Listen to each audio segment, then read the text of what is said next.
My countrymen, good evening. I am now addressing the nation together with the civilian, military, and police sectors, the organizations that would count in our enforcement of the laws to protect the people of the Republic of the Philippines. Pardon my broken Tagalog, pero sa mga kababayan ko, kayo, ako, do not panic. Huwag kayo masyadong may stress na parang hindi mo na magawa ang gusto mong gawin. Pwede pa rin, pero may restrictions tayo. May mga kondisyon dahil nga sa crisis. The crisis is very, very clear.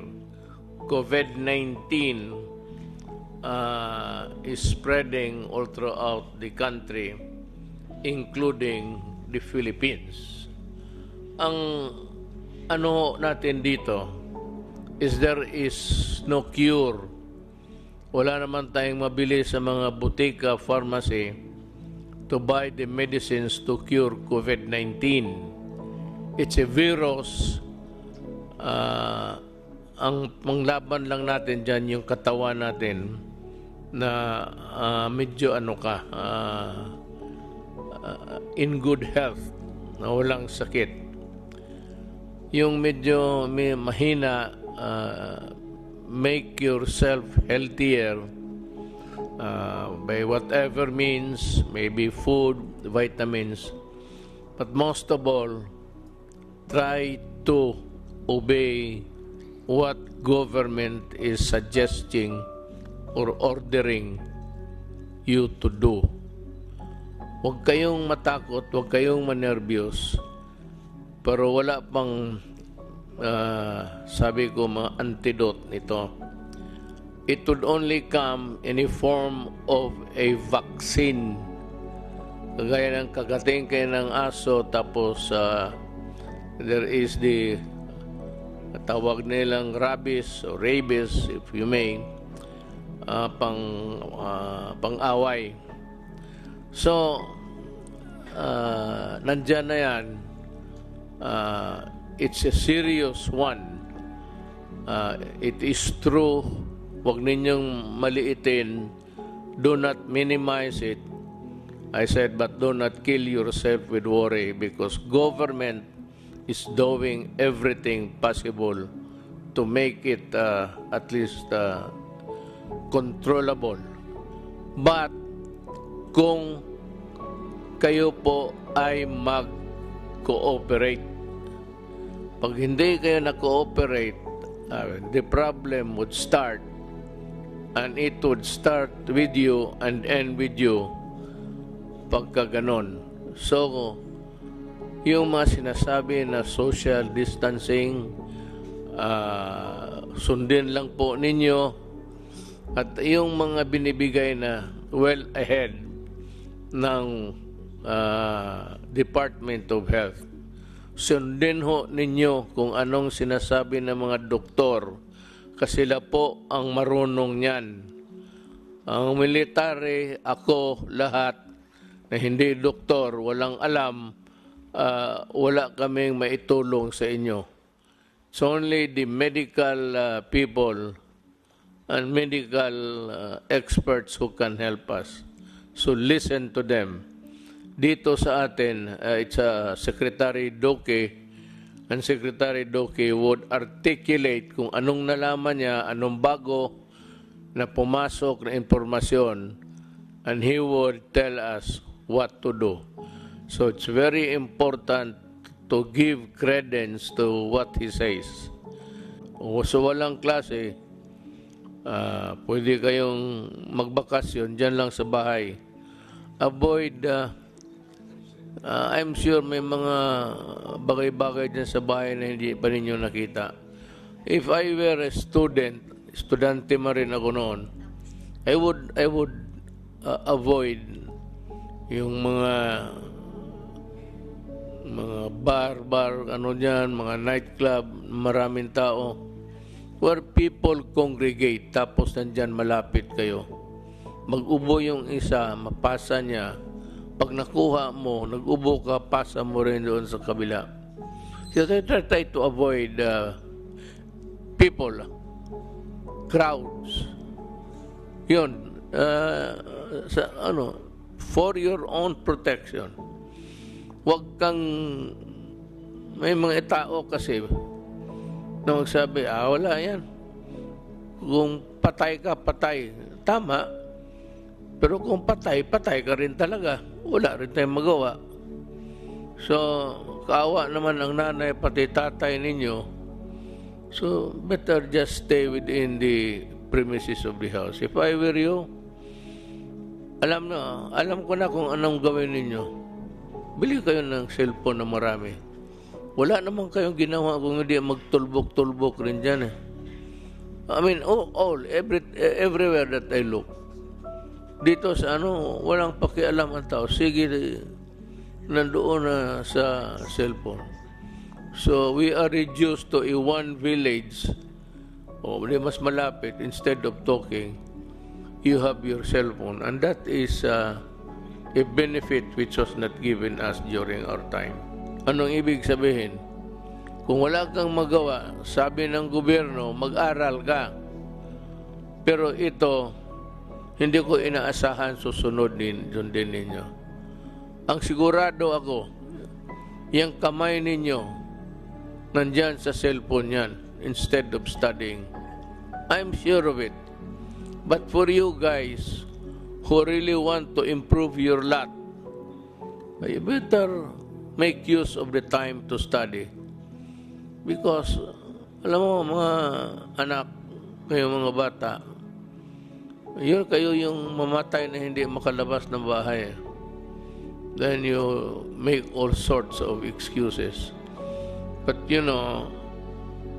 there will be truant officers. Alam mo yung truant? Yes, it's an American practice. Pag makita ka sa labas, pasakay sa palaboy-laboy ka lang dyan, wala kang ginagawa, sisigaw-sigaw kayo, lalapitan kayo ng pulis pati military, tatanungin kayo, then you have a problem.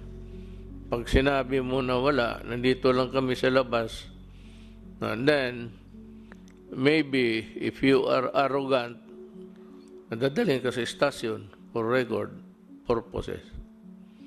That you are disobeying, that you are intransigent, and that you are not fulfilling your duty. Alam mo, baski na there are a set of rules governing the responsibilities of a Filipino citizen. Baka hindi nyo alam yan. Meron yan. So, you have duties to perform also.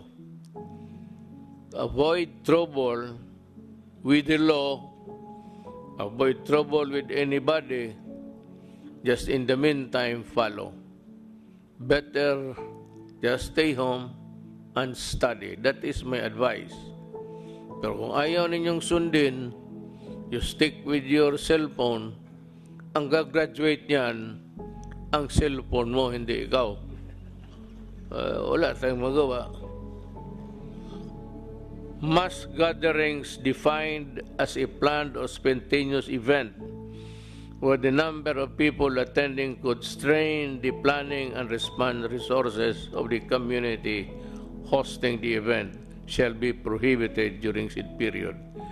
Yung magplano, whether nakaplano kayo na mag-meeting o may rally, either naplano na ninyo, spontaneous na, sige, mag-ano tayo, gawin ito natin, total, wala na rin tayong gawin, ganito na ang magsayawan na lang tayo. I do not want anybody interfering in your enjoyment as a citizen of this republic. ayaw ko na masita kayo ng pulis pati military. It could be messy. Kasi yung iba sa inyo suplado. And itong mga pulis pati military, they have their orders to enforce. So that if you are in this category of a grupo kayo tapos magmalapit, yung social distancing is no longer obeyed, and yan, you are violating the rules, and if you insist, it is one of a just mere confrontation to something like disobedience, which is punishable under the revised penal code. Kung makipag-away ka, it becomes baka masuntok mo then it becomes an assault on an agent of a person in authority. In which case, from a simple violation of a rule, it will now ripen into a crime that is punishable by law, and you can go to prison. That's the problem. Ayaw ko. Ayaw ko na masita kayo ng military pati police. But ako sa inyo, if you are advised, just obey. Wala namang mawala sa inyo. Total sa inyo yan eh. It's for your own good. Hindi naman ito para sa amin. Kung I hate it, but you have to do it because there is a crisis that is engulfing the country right now. Ayaw namin gamitin yan, pero kasi takot kayo sabihin lockdown. But it's a lockdown. There is no struggle of power here. Walang away dito, walang gera. It's just a matter of protecting and defending you from COVID-19. That's about it. It has nothing to do with the power of the military or the power of the police, nor or my power of these guys beside me. Hindi yan. It's not an issue of, it's just an issue of protecting public interest and public health. Yun lang. Yun ho ang maibigay ko sa inyo na payo. You might, sometimes it's a convoluted thing to listen. Pabalik-balik. Ang simple lang yan. The purpose to protect and defend you. From what? From COVID-19. Then what is the purpose of government? The purpose of government is see to it that things are in order. To do that, if things deteriorate, I said, the military and the police will maintain order. Kaya nga tawag niyan, peace and order. There has to be a peace, and that peace, nakalagay na, orderly. There must be order in the country, and that is all. So, sumunod lang tayo,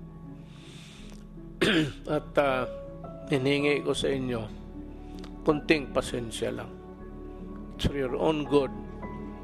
Para sa akin, kung ayaw mo na, baka ako ang mamatay, hindi ka maawa sa akin dahil sa kalokohan mo, ayaw mong sumunod. So, let's help each other at this time of our life, because everything is placed in jeopardy. Delikado talaga. Totoo ito, crisis talaga ito. Kasi walang gamot. Okay? Salamat po. Thank you for listening.